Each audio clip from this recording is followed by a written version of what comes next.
எல்லோருக்கும் என் இனிய வணக்கம். நாம் இன்றைக்கு பார்க்க இருக்கிற ஒரு தத்துவியலாளர் புனித தாமஸ் அக்யூனாஸ் என்பவர்.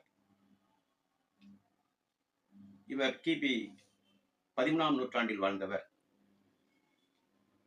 உலக கத்தோலிக்க கிறிஸ்தவ மதத்தில் ஒரு முக்கியமானவராக இன்றளவும் கருதப்படுகிறார். இவர் கடவுள் ஒருவர் இருக்கிறார் என்ற தனது வாதத்தை 5 வழிகளில் நிரூபிக்க முற்படுகிறார். ஆனால் இதில் 3 வழிகளை மட்டும் இங்கு பார்ப்போம். முதல் வழி, உலகில் நாம் காணும் மாற்றங்களுக்கு கடவுள்தான் காரணகர்த்தா என்கிறார். ஒருவன் ஒரு சிறு குச்சியை தன் கையால் அசைத்தால் தான் அது அசையும், அது தானாக அசைய முடியாது. ஆங்கிலத்தில் God is the prime mover of all things என்று கூறுகிறார். இரண்டாவது வழி, கடவுள் உன்னதமானவர். எப்படி கதிரவன் தன்னை சுற்றியுள்ள அனைத்து உயிரினங்களுக்கும் ஒளியை கொடுக்கிறதோ அதுபோல கடவுளும் எல்லா படைப்புகளுக்கும் நன்மை செய்பவராக இருக்கிறார்.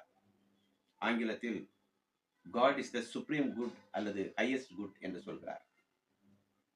மூன்றாவது வழி, உலகில் உள்ள அனைத்து ஜீவராசிகளும் ஒரு இலக்கை நோக்கியே பயணிக்கின்றன. இவற்றை வழிநடத்துபவர் நிச்சயமாக கடவுளாகத்தான் இருக்க முடியும் என்ற வாதத்தை முன்வைக்கிறார். ஆங்கிலத்தில் God is the director என்று கூறுகிறார். அக்யூனாஸ் தனது தத்துவங்களை கிரேக்க தத்துவஞானி அரிஸ்டாட்டில் என்பவரிடமிருந்து எடுத்து கிறிஸ்தவ மத கோட்பாடுகளுடன் இணைக்க முற்படுகிறார். கிறிஸ்டியன் டாக்மாஸ் என்று சொல்லுவோம்.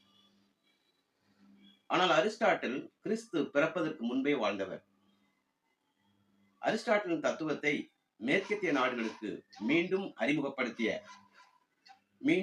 அறிமுகப்படுத்திய பெருமை நமது அக்யூனாஸையே சாரும்.